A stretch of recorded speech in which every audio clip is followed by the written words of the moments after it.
everyone, welcome back to the channel. As promised, I'm going to do, this episode is going to be like a pros and cons and our views of the riverboat cruise that we went on just before Christmas.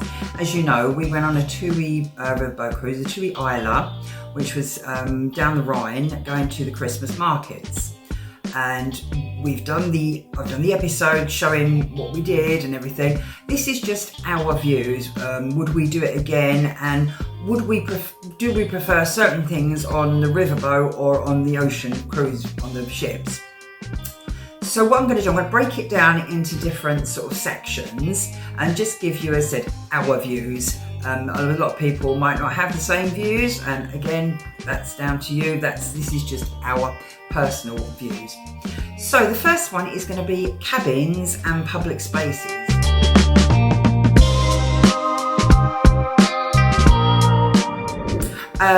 The cabin itself was beautiful. I mean, it was massive. We had they call it a balcony cabin, but it's not actually a balcony. It's like big doors that open up.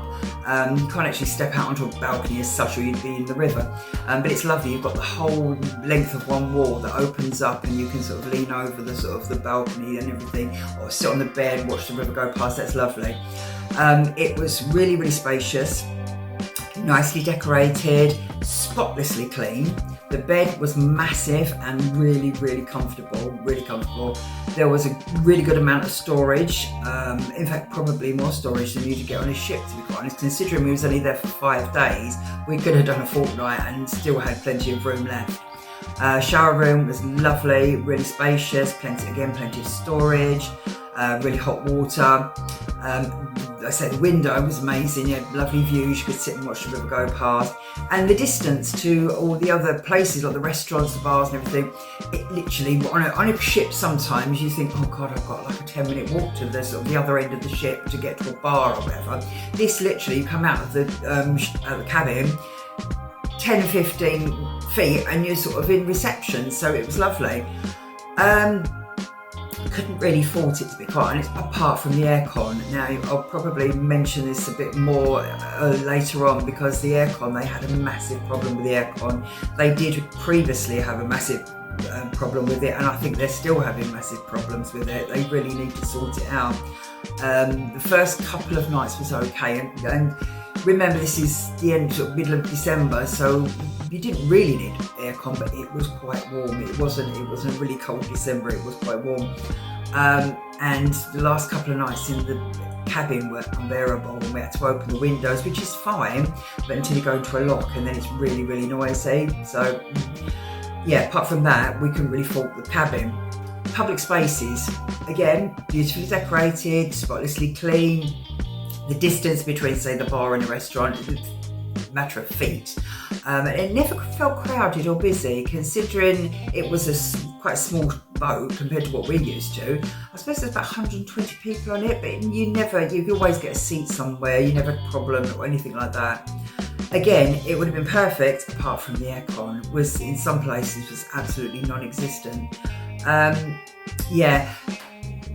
Nice areas, but probably would be better in the summer, because you could sort of go up on the main deck then. We personally found there wasn't enough choice for us. On a cruise ship, you've got a selection of bars you can go to, you've got theatres, you've got different eating places. It's that choice. We didn't have that choice. We knew that before we got on the boat. Didn't think it would affect us as much as it did, but yeah, it is the choice, I think. So I think in that respect, yes, the larger ships do win. Would we do it again? Probably, if we did do it again, it would be in the summer, because then you've got that extra level that you can actually use. So yeah, as I say, larger ships win definitely on that one though. So the next section is one of our favourite sections, is food.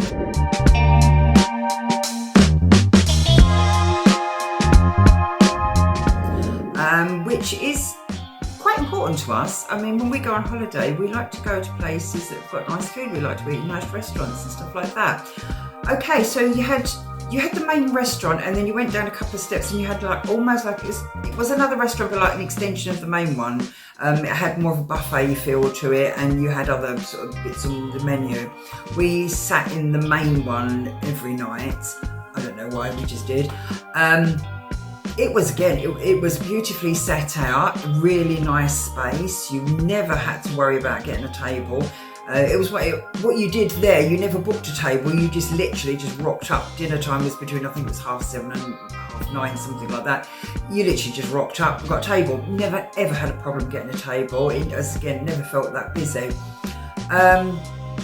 It's a really good service, was amazing. The food was really nice. It wasn't a massive choice, but it was a good choice. There was always something there that you could eat.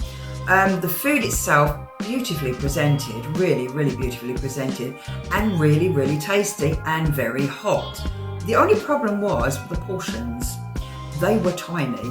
I mean, we've always said on cruise ships, and we like eating on cruise ships because you can have several courses because the portions aren't massive. We go to Greece sometimes and you get in plates like that and you can't eat it all. Whereas on the ships you get small portions, so you can have 3 or 4 courses.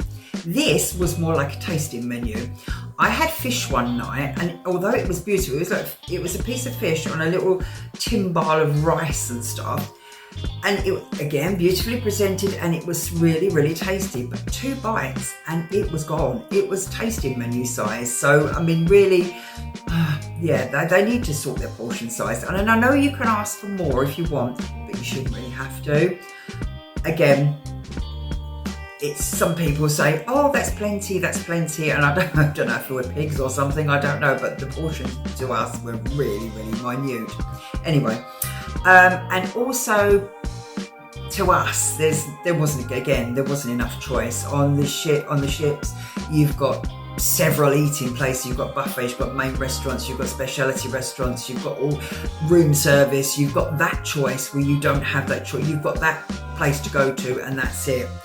Also, you've got the rigid times. You have breakfast, lunch and dinner, which is fine. And it didn't matter too much for us because we were out during the day at Christmas market. So we were eating and drinking during the day anyway. By the time we came back, we was a bit full up. So it gave us time for that to go down before we had dinner.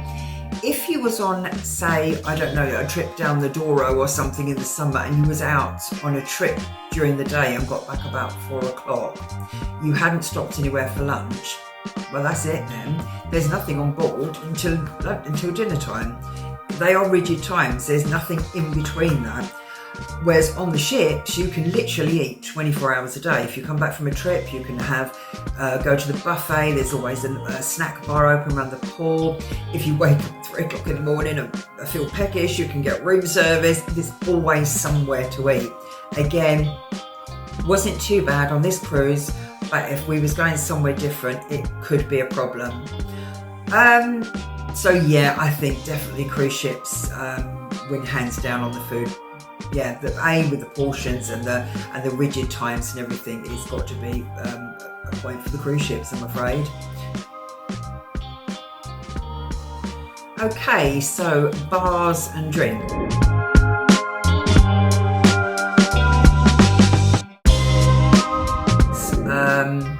I think there's only 2 bars, one in the main bar and then one in the little bar. But the choice was amazing. For a small boat, there was an excellent choice. And if there's nothing on the menu that takes your fancy, they'll make up a cocktail for you. They're brilliant. The prices were really, really reasonable. And the drinks package, we tried out the drinks package. Don't know if we actually needed it, but it was really reasonable anyway.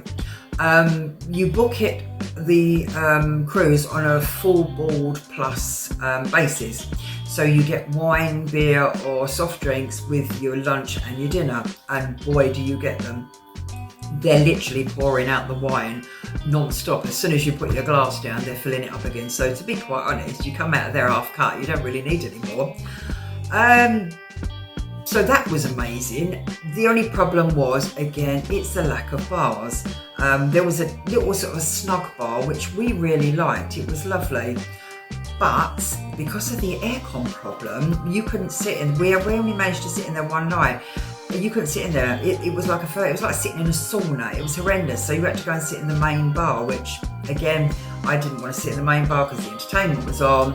So again, you were snookered basically. So I think that, apart from the actual choice of drinks and stuff like that, no, the largest ships win hands down. That didn't work for us at all. Which leads us on then to entertainment.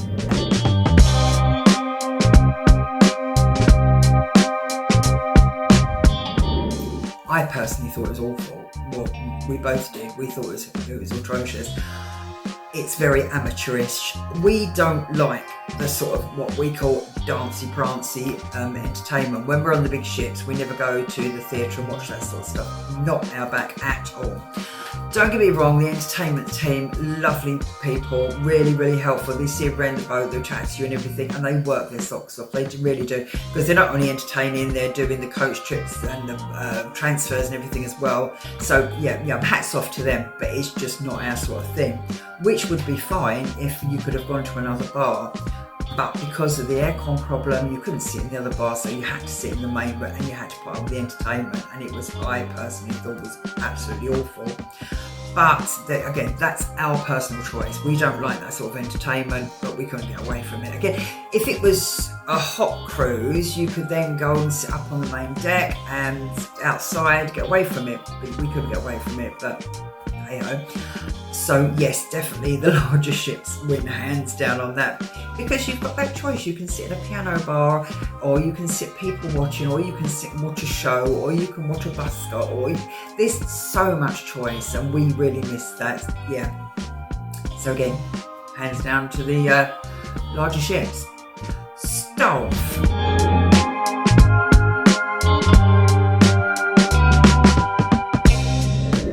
Now, probably this is where they really shine. The staff are amazing.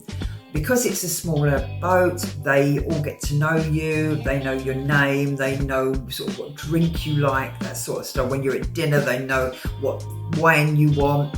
Mate, really, really friendly everywhere. If you see sort of staff walking around the boat, they chat to you. The conversations we used to have on the guy on reception, we used to chat to him like before he was going out.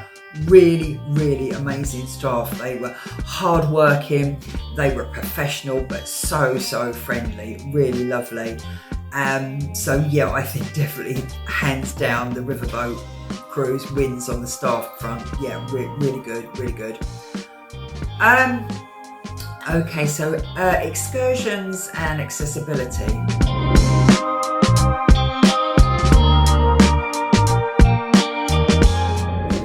Accessibility, it doesn't bother us because we're quite able, but if you're disabled or you find it hard to sort of go up steps, that sort of thing, a riverboat is not for you. There are steps, there's not lifts or anything like that, and also because where they dock, you sometimes get 2 or 3 boats alongside each other. You could be the last one, so you then have to go across another boat, down the steps, up again, across another boat. So yeah, if you've got accessibility problems, then no, it really isn't for you at all. Excursions. There's not a great deal amount of excursions, maybe 1 or 2 for each port, which didn't bother us at all because we just went off and done our own thing. Obviously, on a cruise ship, there's loads of excursions that you can go on. I didn't really need excursions because we were doing the Christmas markets. I don't know how that would pan out if you was doing a different type of cruise, whether they have more excursions or not, I don't know. But for that one, there was hardly any. It didn't really bother us too much.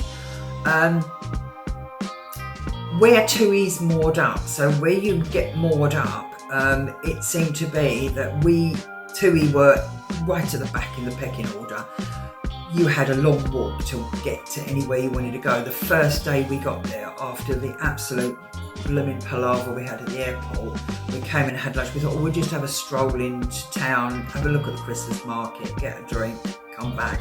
Oh my God, it must have been 2 miles there and 2 miles back. It was horrendous. It was miles away.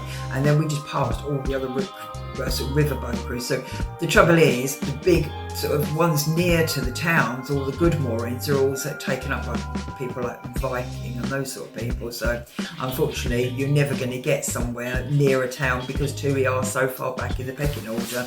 But that's the way it is. If you wanted to be near a town, then obviously you're going to have to pay more and go on a better cruise line. So yeah, apart from Dusseldorf, which was an absolute nightmare, we come back, we could hardly walk. The rest of them were a little bit nearer, but they were still quite a way off. So yeah, it's just something you've got to sort of bear in mind if you're not great on walking and stuff like that. So probably, yeah, cruise ships went on that one as well, because you've always got shuttle buses and stuff like that. So yeah. So I think that sort of covers most of it. Overall value for money.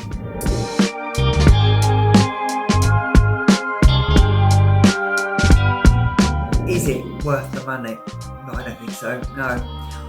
We paid just over £3,000 for 5 nights. That's not including the drinks package. Now, the year before, we did a cruise on P&O Iona over Christmas, not before Christmas, actually incorporating Christmas, for 14 nights, going to Spain, Madeira, Canaries. That's all your food. Obviously, that's again not including the drinks package, but the same thing. And again, don't forget 24-hour food and all your entertainment and everything like that. And that literally costs the same price. So yeah, I just don't think it's value for money. Would we do it again? I'd never say never, because there are certain places that you just can't get to on a cruise ship or by coach or whatever. There are going to be places you're going to want to go to, but it's going to have to be somewhere really good for me to try this again. I'd like to do something like the Douro. Look at the prices, they're blooming for what they're charging. It's crazy money. Definitely cruise ships by far a better value for money. I mean, you could probably have 2 or 3 different cruises for the price of one riverboat cruise. So yeah, would we do it again? Maybe. Never say never, but yeah, I do prefer the cruise ships. But again, that's just our personal choice. So I hope this helps you in if you're sort of just trying to decide whether to go on a riverboat. Don't let us put you off. You may love it. I mean, don't get me wrong, we really enjoyed it. We had a lovely 5 days. The places we went to were lovely. We met some amazing people. It's just not something maybe that we'd perhaps want to do too often. You get some people and they're going, oh, that's all we ever do is riverboat. We couldn't go on one of them big ships. Again, it's everyone's got a different choice, haven't they? So, and if we all wanted to go on the same ones, we'd never go on the same boat. We'd never go on the boats because they'd be too packed, wouldn't they? So yeah, anyway, that's our pros and cons, and I hope you enjoyed it. So I'm off now to do some holiday ironing because we're off just over a week's time to Cyprus, which I'm really looking forward to. So obviously then the next episode will be of us in Cyprus. Look forward to showing you that, and see you soon, and take care.